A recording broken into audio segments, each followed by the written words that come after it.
Division ఆఫీస్కి ఒక representation వచ్చింది. జమ్మిగుంట ప్రజలు రైల్వే స్టేషన్ ఆపోజిట్ సైడ్ ఇబ్బంది పడుతున్నారు, కొత్తపల్లి సైడు. దానికి ఒక బ్రిడ్జ్ కావాలని ఈటెల రాజేందర్ గారు మా డివిజన్ ఆఫీస్కి ఒక రిప్రజెంటేషన్ ఇచ్చారు. మేము ఆ ఇన్స్ట్రక్షన్ మీద కోఆర్డినేషన్ గారు సార్ సీనియర్ డిఎన్ కోఆర్డినేషన్ చెప్పుంటారు.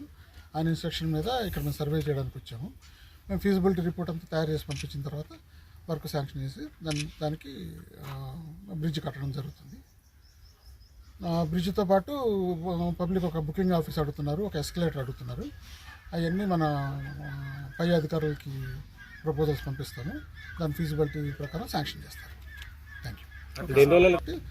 ఫీజిబిలిటీ రిపోర్ట్, టెక్నికల్ రిపోర్ట్ అన్న తర్వాత ఇక టైం ఫ్రేమ్ అనేది ఫిక్స్ అవ్వలేదు. ఇంకా బావపేట దగ్గర ఒక ఆర్ఓబి కడుతున్నాం, LC9 అంటారు అక్కడ. ఆర్ఓబి రోడ్ ఓవర్ బ్రిడ్జ్ కడుతున్నాం, ఫ్లైఓవర్. అది ఆల్రెడీ ప్రపోజల్స్లో ఉంది, శాంక్షన్లో ఉంది, నో ప్రాబ్లం. తర్వాత ఉప్పల్లో కూడా ఒకటి కడుతున్నాము, అది కొంచెం వర్క్ మధ్యలో కొంచెం స్లో అయింది, ఇప్పుడు మళ్ళీ పికప్ అయింది. అది కూడా వీలైనంత తక్కువ పీరియడ్లో ఓపెనింగ్ కమిషనింగ్ అవుతుంది. Thank you. అది కూడా సార్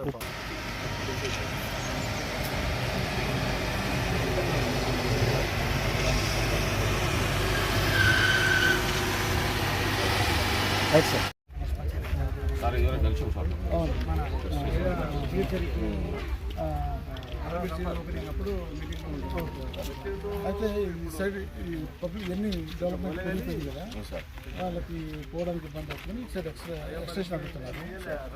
తర్వాత ఒక బుకింగ్ కౌంటర్ అడుగుతున్నారు ఈ పక్క. మరి మాకు మున్సిపాలిటీ సైడ్ నుంచి ఏమైనా ఇచ్చారు? ల్యాండ్ ఎక్కడ ఇస్తారు? ల్యాండ్ ఇప్పుడు ఇక్కడ ఫ్లైఓవర్ దిగుతుంది కదా, ఫ్లైఓవర్ దిగి మెట్లను అకామిడేట్ చేయడానికి సరే మాకు ల్యాండ్ ఎక్కడ ఇస్తారు? వేళ మీరు అట్లా అంటే ఇప్పుడు 12 ఫీట్ల రోడ్డు సైడ్ వన్ సైడ్ తీస్తే ఇట్లా 12 ఫీట్ల వెడల్పు అయితే రావు కదా సార్. ఆ కిందికి వెళ్ళి పోయి ఎక్కడానికి అయితే అవకాశం ఉంటుంది. ఒక్కవేమో అంటే అయితే అటు దిగడమా లేకపోతే సౌత్ అండ్ నార్త్ సైడ్ దిగడం అనేది క్లోజ్ కాకుండా చేద్దాం. ఇప్పుడు అక్కడ అది 20 ఫీట్ల హైట్ ఉంది కదా, 20 ఫీట్ల హైట్ ఇక్కడ దాకా వచ్చేస్తుంది. ఇక్కడ నుంచి ఇట్లా దిగుతుంది.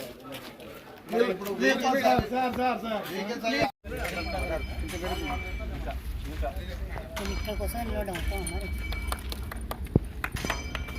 కొద్దిగా